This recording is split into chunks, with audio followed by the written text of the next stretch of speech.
बिस्मिल्लाहिर्रहमानिर्रहीम अस्सलामुअलैकुम। उम्मीद है जी तुसी सारे ठीक ते ठाक होगे। सवेरे उठते के साथ ही जी पहली टेंशन यही होंदी है कि की पकाना है, आटा गूंदा है कि नहीं गूंदा है। रात सोते सोते भी ते ख्वाब में भी यही सोच होंदी है। ये गोरियां जड़ियां ना ये नहीं है टेंशन लेंदी कि की पकाना। सलाद बना लिया, ब्रेड ले ली ते नूडल्स ते ऊपर पनीर शनीर लगा के ते बस ये तारीफ कर कर पागल हुई जाएंगी। शमैक शमैक, यानी कि बहुत ही मज़े का बनाया जी खाना। मैं भी जी सुबह उठी हूँ तो सबसे पहले जो मैंने आटा गूंदा है, तो आटा गूंद के साथ ही मैंने दूसरी तरफ जो है कुकर में अपना गोश्त बना लिया, तैयार कर लिया था। तो ये काम करने के बाद तो फिर मैंने नाश्ते की अपनी तैयारी की है। मशीन में जब मैं आटा बनाती हूँ ना तो बस फिर ये होता है कि मैं एक पैकेट जो है वो फ्रीज़ कर देती हूँ, एक पैकेट रख लेती हूँ अपने लिए, तो बड़ा फ़ायदा हो जाता है। बस रात को निकाला तो सुबह इस्तेमाल कर लिया। तो इसलिए फिर मैंने ज़्यादा आटा गूँथ लिया। लीजिए बातों ही बातों मेरा आटा जो है वो तैयार हो गया। बस फिर उसके बाद मैंने अपने नाश्ते की तैयारी कर ली। आज मैंने अपने लिए ऑमलेट बनाया और फ्रूट में कोई ना कोई एक साथ रख लेती हूँ।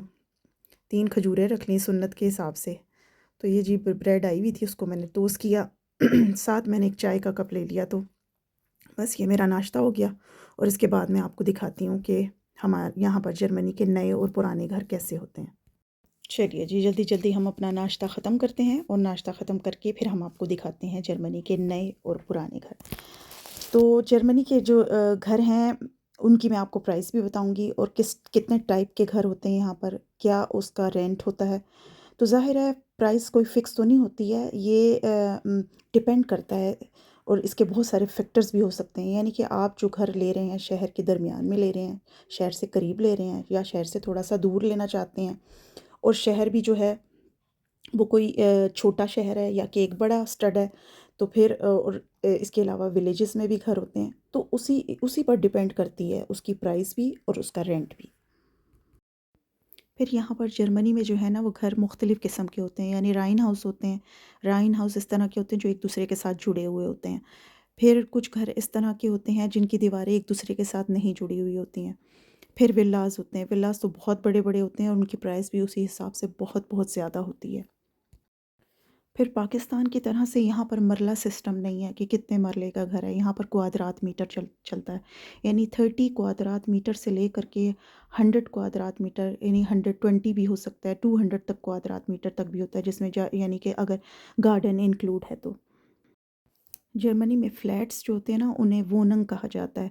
तो वोनंग जो कि 30 क्वादरात मीटर से 120 तक के होते हैं, तो फिर ज़ाहिर है उसका जो रेंट होता है वो 300 400 से ले करके 1300 तक भी होता है, और इससे ज़्यादा ऊपर अगर चले जाएं तो 2000 तक भी उसका जो है वो रेंट होता है।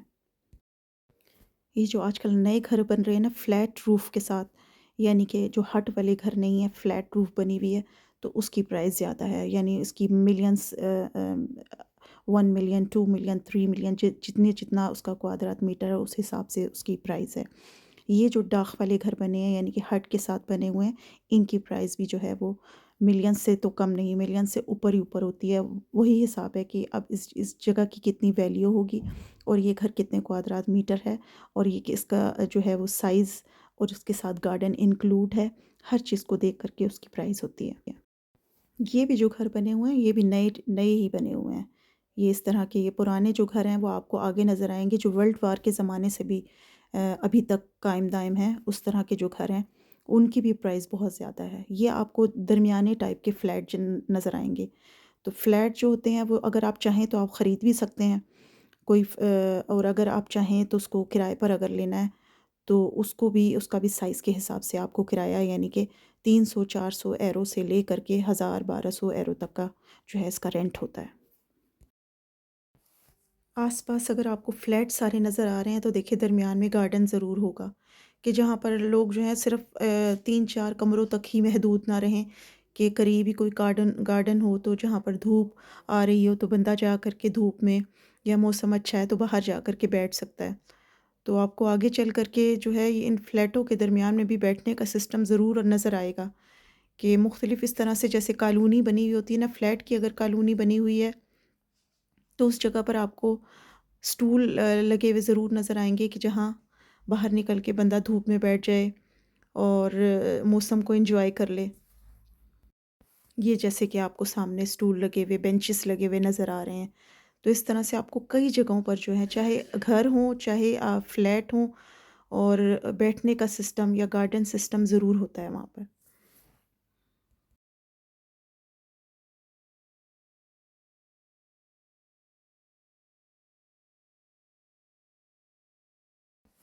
जो नई किस्म के आजकल फ्लैट बन रहे हैं, देखें यहाँ पर नीचे जो है वो गैराज बना हुआ है कि जहाँ पर आप गाड़ियाँ खड़ी कर सकते हैं।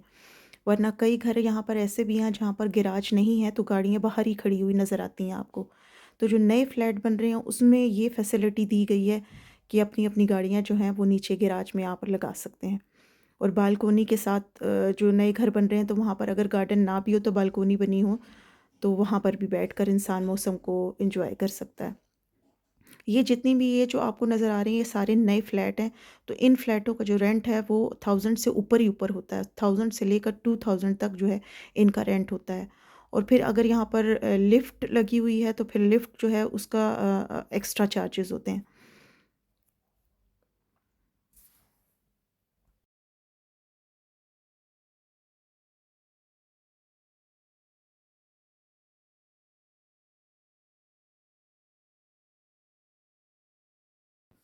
ये यहाँ से आपको पुराने-पुराने जो है ना वो घर नज़र आएँगे।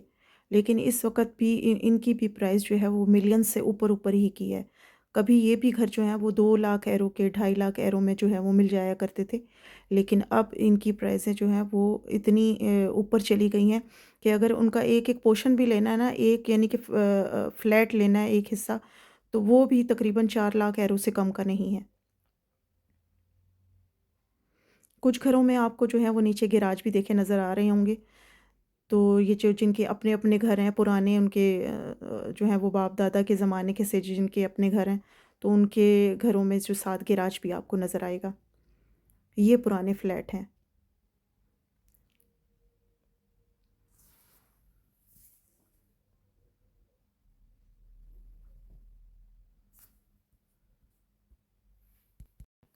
जर्मनी में जो लोग रहते हैं, पुराने रहने वाले हैं, उन्हें तो ज़ाहिर है पता ही होगा।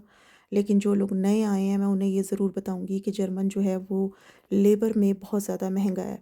यानी घर में अगर कोई टूट-भज हो जाती है, खुदा न ख़ास्ता कोई आग वग़ैरह लग जाती है, तो अगर आप फ़र्म से कोई बंदा बुलाते हैं, कोई ठीक-ठाक करवाने के लिए, तो ये चीज़ें जो हैं वो इसमें बहुत ज़्यादा महँगा है ना जर्मन, इसलिए यहाँ पर ज़्यादातर लोग जो है वो इंश्योरेंस करवा के रखते हैं। इंश्योरेंस हुई भी होती है तो फिर सहूलत हो जाती है, अगर इंश्योरेंस नहीं है तो इन चीज़ों में जो है वो काफ़ी जो है वो पैसे देने पड़ जाते हैं।